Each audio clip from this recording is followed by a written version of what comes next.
Okay, we talked about in our last example finding zeros of a function, and so an interesting thing happens occasionally where if I have a problem like this that I can factor into 3 sets of parentheses where I have x minus 3, and x minus 3. If I talk about what the zeros of this function are, I get x equals 3, but I get it 3 times. Okay, because for each set of parentheses I can solve and I get x equals 3. This is what we call multiplicity. So if I was really saying what my zeros are and what the multiplicity it has, I would say x equals 3 with the multiplicity of 3. Because I get the answer 3, but I get it 3 times.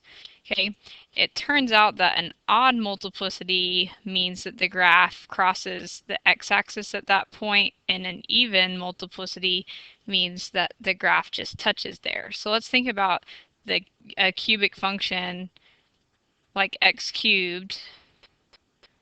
Well, really, if I have x cubed, I have x times x times x. So I'm getting x equals 0, and I'm getting it 3 times. Well, what's going to happen is it's going to pass through 0 and keep going. But if I have some other cubic function that's more complicated, I could end up like going through at one place and then touching and then coming back up at another place. Okay, if it's an even multiplicity, like I have x equals something multiplicity 2, it just touches at that point. It doesn't actually go through. So let's look at an example of this. Sketching the graph of a factored polynomial. State the degree and list the zeros of the function that they give us. State the multiplicity of each zero and whether the graph crosses the x-axis at the corresponding x-intercept, and sketch the graph by hand. So to state the degree, I have x cubed and x squared, which means this is a 5th degree polynomial. Okay, it's asked us to list the zeros, so I have a 0 for x plus 1, where x plus 1 equals 0, that's at x equals -1. And then I have x minus 2 equals 0, which means x equals 2.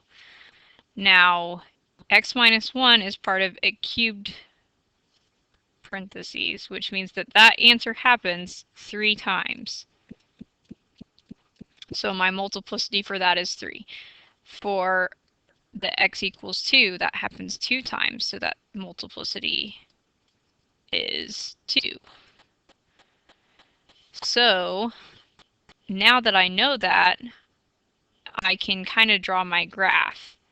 One thing that is also helpful when we're drawing our graph is to go ahead and find the y-intercept, which is pretty easy because it's what you get when you plug a 0 in for x into your function. So even though it's factored, that's not too hard.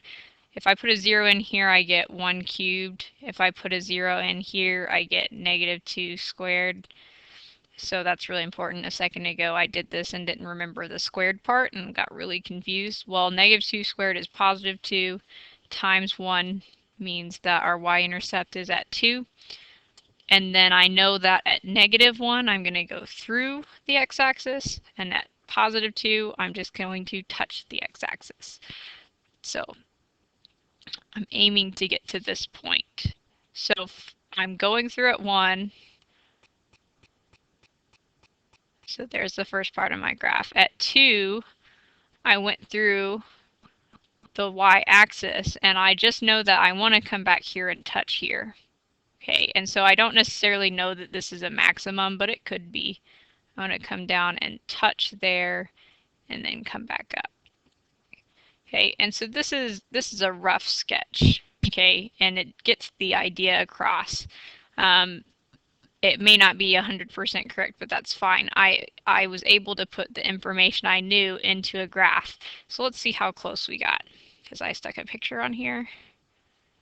Okay, so other things happened than what we did, but we got the general gist of what we were doing.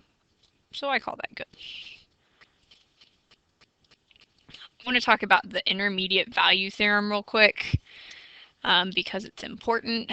if a and b are real numbers with a is less than b, and if f is continuous on the interval from a to b, then f takes on every value between f of a and f of b. In other words, if y naught is between f of a and f of b, then y naught equals f of c for some number c from a to b. So what we're saying here is I've got a number a and I've got a number, I'm not going to put it there, I've got a number b for x. And so on that, like f of a would be right here, because when I plug a in to my function, I get f of a. For b, that happens up here. So right here I have f of b. Okay, the intermediate value theorem says that if I take some value that's between these two, like c, I know that the value of c is going to be in between f of a and f of b, because this is a continuous function. That has to be the case. That between a and b here, if I put c, then there has to be an f of c somewhere in between those two places. And if we look, there's an f of c right here. The implication of this then is if I go from a negative to a positive, somewhere in between there, I had to have gone through 0. Okay, let me say that again. If I go from a negative to a positive, I had to have changed signs in between. I had to get to 0. I had to have a 0 somewhere in there. Okay, so that's the intermediate value theorem. Zooming to uncover hidden behavior. This is our last example, and I'm going to use my calculator to help look at this. It says find all the real zeros of, and it gives this function, and this is my initial graph of this, but I want to make sure we all know how to zoom in on this graph. So I'm going to get out of my PowerPoint, and I'm going to pull up my calculator. Okay, and I already have it entered in to my calculator to save time. You put it into y equals by pressing y equals. Put it in exactly like it looks, and then we're going to graph.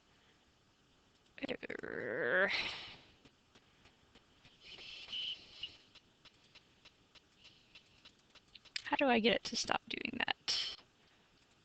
Let's try this. Go away. Graph. There we go. Sorry about that. Alright, so that's what it looks like. Now I want to zoom in, but all I really care about is this area here close to the x-axis. So I'm going to use a feature called zoom box, which is my first thing on here. I know some of you have seen it and some of you have not. So I just pressed enter on zoom box. I need to make my cursor go to the top, like to a corner of where I want to zoom, and I need to press enter. So I'm going to pick the top left corner. Now I'm going to move to the bottom right, the opposite corner. See how it's drawing a box? And that's where it's going to zoom in, is wherever I draw this box, and that's all I'm going to be able to see. So let's see how good of a picture this gives us.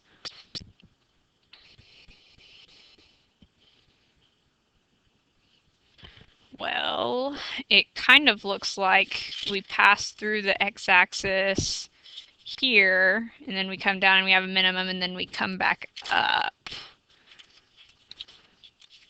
So let's see if we can find the zeros. To do that, we would second calculate. And one thing is that I'm pretty confident that this right here is actually a 0. And there's nothing funny going on, but I think I'm going to have to zoom in again on this area. So what we would want to do is find the 0 that's here and then zoom in on that other part. So if I want to find a 0, I go second, calculate, I go down to 0, and it asks me for my left bound. I have to, on these problems that I have more than one 0, I need to get to the left of my 0. It doesn't have to be terribly close, but it can't be over here where I've got other zeros. So this is on the left side of my x. Now it wants the right side, and then it wants to guess So that 0 is at x equals 2. Okay, so that's 1, 0 that I have. Then, I'm going to write that down so I can write it on the slide a second.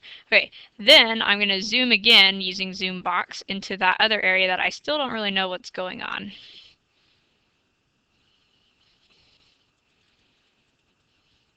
I can make it my top right corner up here. So let's zoom.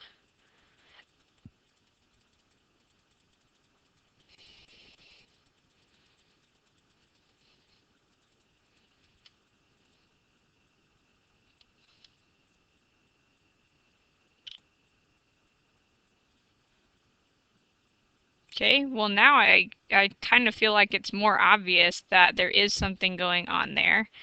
So I'm going to zoom box again. Get really close up.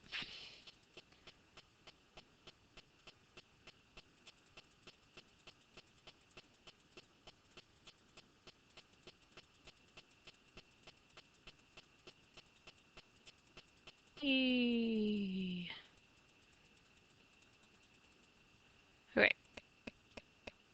And how about now? Look, you can see it goes underneath the x-axis. It's just not going very well. Okay, so there's got to be a 0 here that we should be able to find. Maybe we can find it. There's got to be one, like about right here.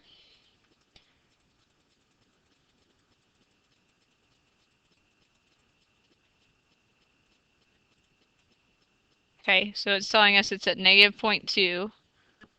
Then there's got to be one to the right of where I'm at right now, because I can see that it's happening, I just can't see it very well. So hopefully when you do it yourself with the zoom box, you'll be able to tell a little bit better. Okay, so then that's one that's at negative 0.1. So play around with the graph to see if you can get it zoomed in to where you can really see it. Really ideally, when we zoomed in, we should have been able to see something much more clear. But what we did find, whoopsie, well, what we did find was that we had x equals 2, x equals 2,